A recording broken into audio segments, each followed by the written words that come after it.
Welcome. Hi, anyone who's joining. TikTok notify a few more people and I will get started on, I think, and if everybody can see this, let me know. If the type is too small, I will be reading them out loud, just so you know. So as we are waiting for people to come on, if you have a question or you want to tell me how you're doing, that's totally up to you, because I am open to questions until we get started.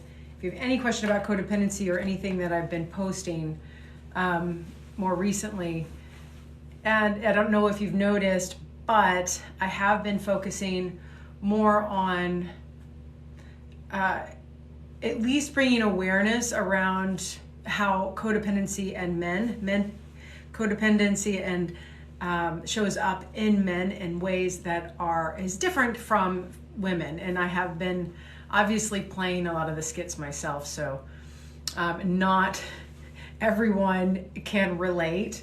And most of the people that I have on my follow and my feed are definitely female. So this is something that I'm trying to, because it goes both ways, and all of the videos, I think anybody with codependent tendencies could relate. How do they show up in men? Hey, Lorraine, I think that's a great question. It tends to play out in ways where the woman, so just to kind of compare, like the archetype for a female codependent person is a caregiver. The archetype for a male codependent, man, I mean, as far as codependency, I think is a schema, it's a mindset. It organizes so much of how we relate to others and ourselves. That's why I'm focusing so much on it. But they are what you call the good guys.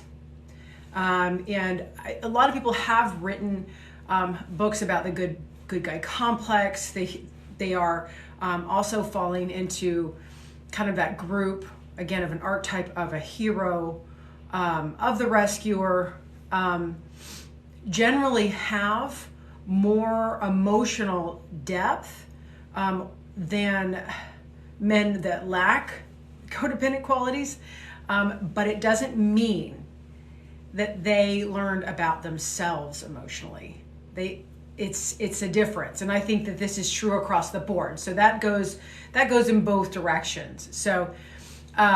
But if you like what you're hearing, double tap the screen, let people know. I did come on a little late, and ask questions if you'd like. But if that answers your question, Lorraine, definitely let me know if that was clear, or if you have another question on that. But thank you for the likes. Yes, that will do something for us. So that's where I really think that men tend to then also, I'm just going to go right into what I was going to say, because I think this is a really important part. Just because we're emotionally adept as codependent individuals, like a lot of teachers, nurses, therapists, people in the human services field that are full of the capacity to empathize, are codependent and lack the emotional intelligence of themselves. Who am I? How do I feel, right? That is so key to understand. So that's what I'm saying, men, it tends to be this way. It's like, oh, this is wonderful. This man has emotional depth. He can understand or empathize with me in some way. But when it comes to being in a relationship with this man, it's very frustrating. And because they don't understand themselves or why they think the way they do, and they tend to really lean into a lot of negative emotions. And that's what the topic is today, is that when we don't understand how to communicate what we're feeling and how we're feeling, what we're feeling first, and then how to communicate that so the other person knows and starts to grow a map of us in their mind that makes any sense at all. It's just all of this, we carry all of this negativity within us. And that's really what I'm trying to say to men out there and women, that you absolutely it's a heavy burden. You're taking into your everyday life as an adult an emotional burden that absolutely is not sustainable. It will lead to a breakdown, shutdown in a lot of different ways, and create such chaos in your relationship that you don't know what's up or down. You don't even know whether or not it's you or them, or maybe I was too bad, because you're just swimming in guilt. You're swimming in regret. You're swimming in resentment. You can't make heads or tails of who you are, and this then affects whether or not you can make good decisions in your relationship. And I will absolutely talk about that. Thank you for the likes. Are you in our... how can we heal from codependency? So, I think that the idea here is, how can we just rediscover and trust ourselves more? That you just kind of answered your question. The how of rediscovering and trusting yourself is the process of healing. I mean, it is the rediscovery. And I like to think of it this way. It's a lot of times people with codependent tendencies or even schemas have done so much for others in the past and have been burned and have been disappointed, have been rejected, and all sorts of things that they were trying to not get in their lives. But because they stayed with the rose-colored glasses on and inward disappointed in all these things, the past is an amalgamation, is a accumulation of experiences that are us. We still were growing and learning during that time. The first healing step, I always try to get somebody, once they understand, first you got to understand and connect the dots, that in and of itself is a painful process. Oftentimes it is like, wow, self-discovery in a not so positive way. But then once you get all of the pieces laid out on the table and connect the dots and see it's not your fault, you do not need to blame yourself. That alleviates a lot of confusion. So empathy, understanding empathy for yourself. And then I say take inventory. Now, if you jump to taking inventory, that's, up to you. But taking inventory is, I'm going to look back at my life and not look at anyone else. I'm just going to look at me. And I'm going to start to take note. I'm going to write down every accomplishment that I have accomplished. I'm going to write every relationship even that I've been in, as far as, and I learned something from. I'm going to give myself a pat on the back for handling difficult people. So, sometimes I even go into taking inventory of how well I've dealt with maybe a narcissistic family member or somebody that is very challenging to deal with. I'll look back and I will take mental inventory or journal inventory on my accomplishments, emotionally, professionally, academically, reading a book, learning something new, trying something new. That's what I do. And that's what I think is so empowering when we rediscover ourselves. You cannot look at anyone else, right? Anyone else at all in this kind of exercise. You just look at you. And it's really powerful because that's part of the codependent mindset, is that, and that's why it's so confusing, is that there is something about the way that we are completely, again, burdened with our ability, a person with codependent tendencies, ability to think about everyone else in their lives, to assume their needs, to understand how they're going to react, to do, I got to call this person because they're going to think I don't like them if I don't. I got to say this to this person so they know that I love them. We got to do this because, oh my God. By the end of your day of considering everyone and what they need, you have nothing. So this inventory is a way of, wow, what did I do for me? how did I grow, and who am I? When you, in the end, when you look at this, if you do it like, like a journaling exercise, for maybe even a process, and don't rush your processes. Go for a week. Hey, Drake, go for like a week and see if you can't take some initiative to really take that inventory and then go, oh, wow, I'm going to read it back. Who does this say I am? Well, maybe they're character qualities. I am not just codependent. I am so many different things, right? I am somebody who's productive, accomplished, empathetic, caring, and then I'll get off of this and I'll go on to what we were talking about. And instead of seeing those as my weaknesses or things that people have exploited, I see that they're my superpowers, and that is, hey there, how you doing? And that is not necessarily something that I need to feel victimized by. So in some ways, the final process of healing is really turning all of the things that, were so over-giving about us into something that we control and is very beneficial to our lives and then the people around us, because we can modulate it with boundaries. And that's actually really helpful for everybody. Hey, yes, another live. I'm going to stick to this.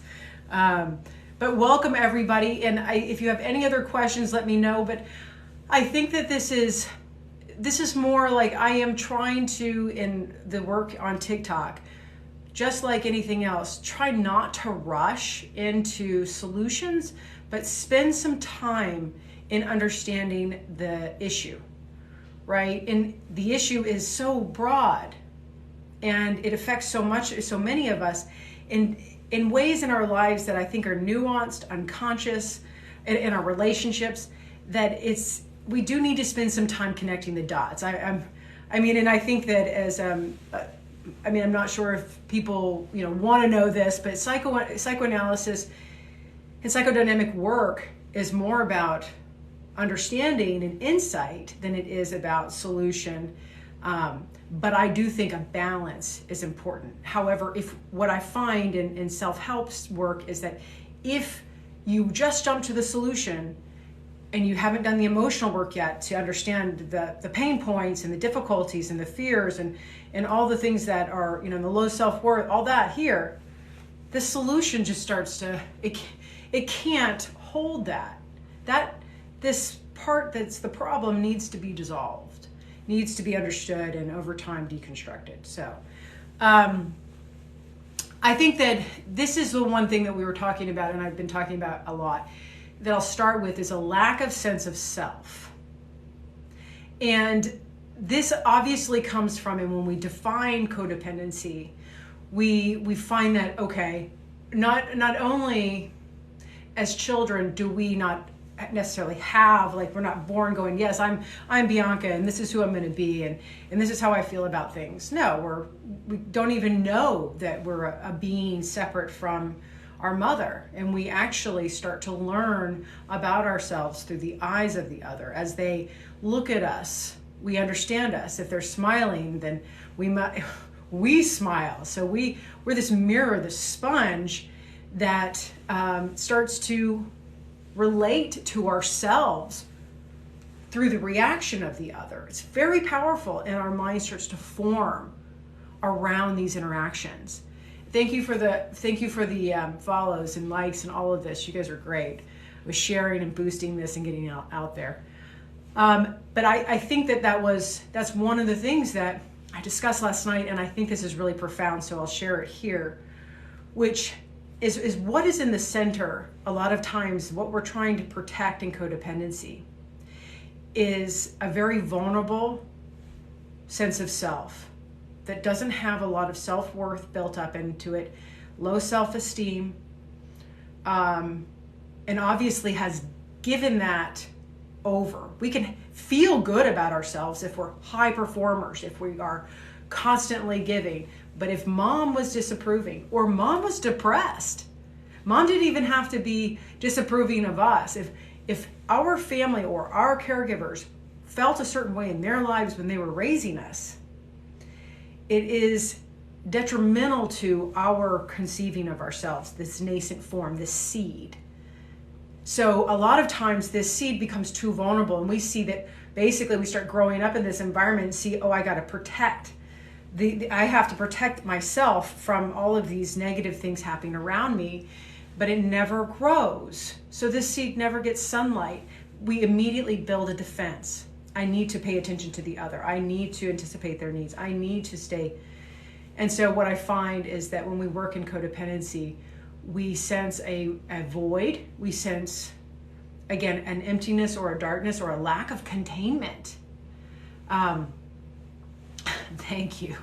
Hypervigilant. And so so much of our mind now is built outside of us and not inside of us. But I still believe as a metaphor, obviously we need metaphors to conceive what's going on in the mind, is that there's this seed that has not been watered or given light, and we are the ones, and the parent was supposed to be, but we can only understand what they didn't do, not sit here and blame that. And I know that that's a difficult moment to recognize, but we have to be the person that waters and puts sunlight on us. Yeah, I thought, of course, I love others more than myself. Yeah, and I love you, of course. I think that that's one of the kind of the things that it's like, this is such a good thing that I am. This is so giving, and this is why society loves that, because you're constantly giving back. You're constantly in service and wanting to share that. But then that is saying something about, wait a second, what's in there for you? Because we can still be loving people, but if we don't have a boundary inside and we're merging with that experience, it's going to be what we call that drain. We're going to feel exhausted. And that's when I think, again, another emotional consequence is, a couple of them actually with that, is that giving that love without giving it back to yourself becomes almost a habit. Like it's like working out too hard or not being able to give yourself a break. And then you're going to hit a wall. And I think that, thank you for that share, Damon. Yes, and that's what I was going to say, Amber, was constantly giving and constantly taken advantage of is the consequence, right? Because a lot of people don't, I'm going to say, I think codependency affects a large number of people. However, we do interface with people that absolutely aren't overgivers. And we have an idea in our head that came from a long time ago that if we give in this way, we get certain rewards. Whether that was our parents or school or whatever that set that up. That was a successful exchange. That's why codependency as an adaptation, as a defense mechanism, in and of itself was so successful as childhood. People pleasing, all this stuff. Oh, we got kudos for all that. But when we get into life, we get used, manipulated, and we give all of this to friends, to family, to our work, and then we do not get anything back. We literally only become that person in other people's eyes that they can do these things to, which really gets us cornered. Because if we walk into relationships as overgivers, and I don't even think it takes more than a day or two of this. This is why it's so important to understand, is that people literally go, oh, I don't know. I think they actually can sense it. I'm going to actually go all the way back. I think people can sense that you are an overgiver just by the look in your eyes. And they're like, yes, you're hired. Yes, be my thing, or let's have this relationship. So I think that sensing is there in the other, and then as soon as you prove it, well, now you've set up a dynamic that then it keeps you, keeps you locked in. And when I call it locked in, because I'm going to say this, is that the feeling unheard, and then I said unable to make a decision. We can talk about that, but the emotional confusion is what happens here. Is like, wait a second, I came into this situation with, my best foot forward, but now I don't feel like anything's being reciprocated if I ask for it. Even if somebody with codependent tendencies asks for what they need, there's generally what I call a guilt hit right after. And it can be one hit, and it can be 15 hits, it can be whatever. But it's like a pang. It's like emotion comes through and says, that was bad for you to ask. You should, now look, you're the bad one. And that's something that I really find that we need training on. Let's say this. I was talking to Tiffany Ross on Instagram last night, and she talked about in her program a assertiveness training. And I said, absolutely. But I'm big into emotions. I'm huge into emotions. I actually think emotions and feelings are the precursor to all thought, all action, every argument, any decision that we make, and happiness too, obviously. But I think that what I was going to say was, I was like, wait a second. I think what we need is guilt training. And even though I have a masterclass right now on my website that went up yesterday. It's free. You sign up. It's a video. I do it in 6 sections, but it's 6 steps for improving communication with your relationship, which is really important. How do you communicate your feelings when you feel something that you like? This is a kind of a difficult topic to address with my partner, so I'm not addressing. And I feel like the training is on the website. You just have to go to my bio and click it, and it's at the bottom of the page. But that's the thing, is like communication training for how to talk through negative emotions or difficult emotions, or when you're in conflict with your partner on something, or you have an opinion but you're having a hard time, you're anxious about expressing it. I give very practical advice, but again, no matter what that advice is, if you do not have guilt under control, anger understood, then I think that then you're always playing with fire, whether or not you're really going to be able to make it through that kind of exercise or not, because those emotions cannot be taken for granted. They will derail you. So I said, let's have guilt training. Let's have, because I think that's the emotion that keeps most codependents from changing. That and a fear of their anger. But that for sure, guilt. There have been times I set firm boundaries and then suffer in silence in my own mind. Exactly what I was saying. Suffered in silence. But I want you not to suffer in silence. I want you to recognize. This is where we take the emotional, what I call the steering wheel of our emotional mind, and say, I set boundaries. Emotions. You're in I'm going to go this way. I'm not sure which way I'm going, but you're in the passenger seat. Emotions. Those I recognize. And you can do, I like that person. I like to play literal, objective compartmentalization with emotions, because I know in codependent mindset, everything is bleeding in together and very confusing. So recognizing a codependent thought, a codependent emotion, suffering, because you're in that mode of sacrificing, suffering. That is all about what we are taught in order to stay compliant to that kind of the servitude of codependency.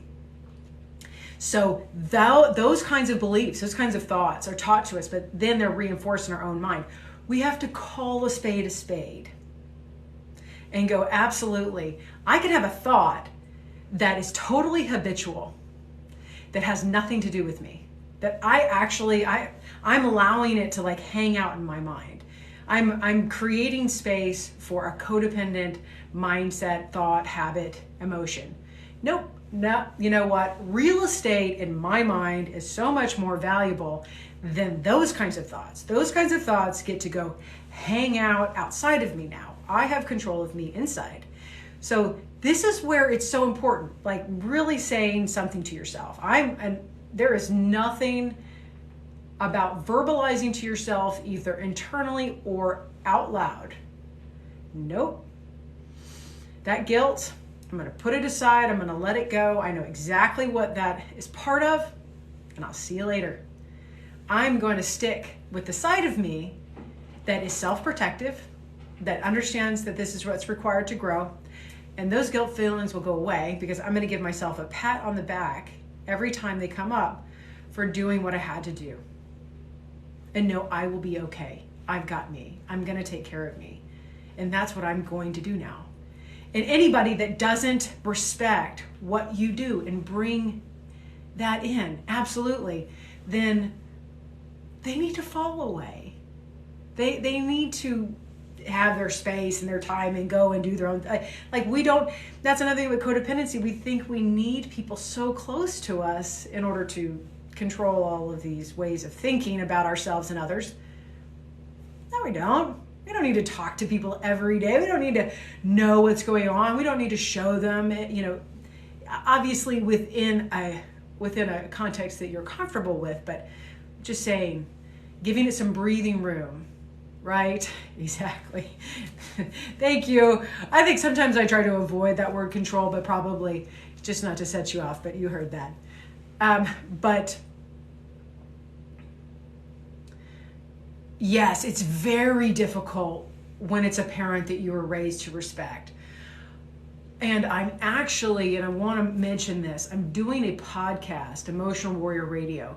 Anybody with a specific issue that they would want to work with me on can do an application through my website. And then I can have you on if it works for everybody. Or in the topic and all of this, but that is one of the topics.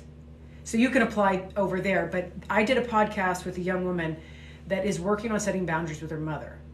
And this is going to be, a several episode deal because of how difficult it is to set boundaries, create space, and let the parent know that you're an adult and this is who you are and this is what you need without just a lot of emotional kickback. But I will say this. Remember that seed I was talking about, I don't know, in the beginning. Remember, mother had issue or father had issue or the caregiver had some sort of issue that made you have to close that off. Now, in order to water it, actually what happens is you have to kind of break out of the shell of being the container for the parent. That they poured all of what they wanted you to be for them in your own life, for them and in their emotional life.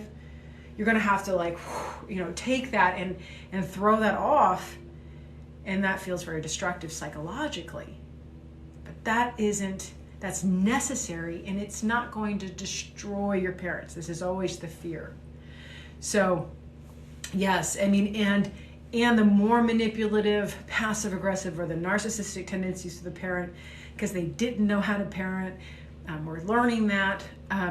It is so important to not, and then the social pressure to keep them in a specific light, an idealized light, inhibits our ability to see them as people and understand ourselves. And as we're destructive for wanting to heal. We're destructive for wanting to give ourselves the care that we didn't give. Self-soothing, taking care of ourselves, being proud of ourselves. Maybe I didn't get all that, but I got to give it to myself now. But I can't do that with the pressure of keeping my parents like constantly intact in my brain. Actually, and it's all in your head, you need to open space for yourself so that you can receive love from yourself. So, in your mind, and start doing things that are more obviously self-protective.